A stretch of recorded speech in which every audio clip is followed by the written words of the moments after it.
G'day folks, welcome again to Dr. Dave's weekly Healthy Bastards Health Tip. We're still on heart attacks. A couple of weeks ago, I told you where is the heart and what is the heart? Just a bag of muscle. It's a pump. I then told you the next week is what is a heart attack.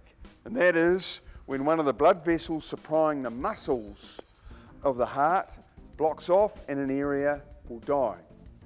Then last week, we went through, well, what are the symptoms of a heart attack, which are generally bad chest pain and feeling sick and unwell.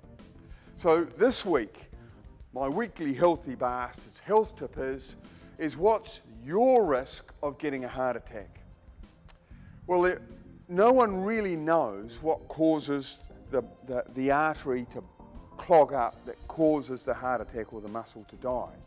But brainy bastards know there are risk factors or things which will help predict it. Like, for example, increasing age. It's very rare to get a heart attack under 30, you know. You can get it at 35.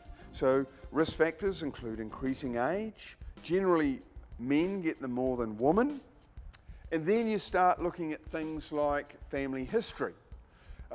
Generally speaking, if there's a history of early heart attacks in your family, you're at much higher risk of getting another one.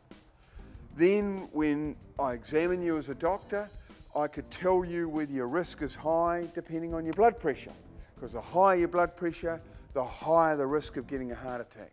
Other ones including smoking and diabetes, and overweight's one of them, but really it's the diabetes business.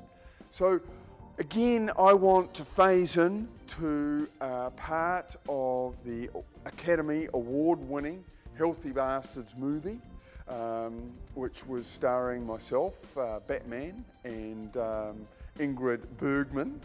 And I want you to have a look at this, talking about the risk factors, the blood pressure, the smoking. We had a top cardiologist talking to us.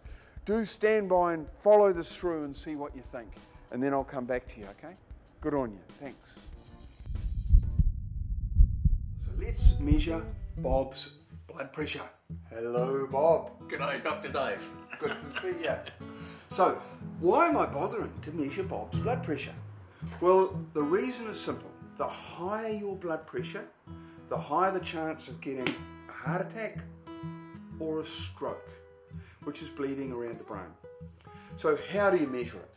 Well, you use this gear here, which is called a sphygmomanometer, which is a little pressure reader in a cuff, which blows air up and cuts the blood supply off to the arm. And then with those different pressures, I'm listening for sounds, and I'll explain it to you.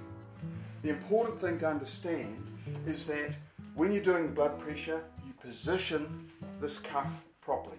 You put it over here, nice and tight. Does that feel all right? Yes. Nice and firm. Good.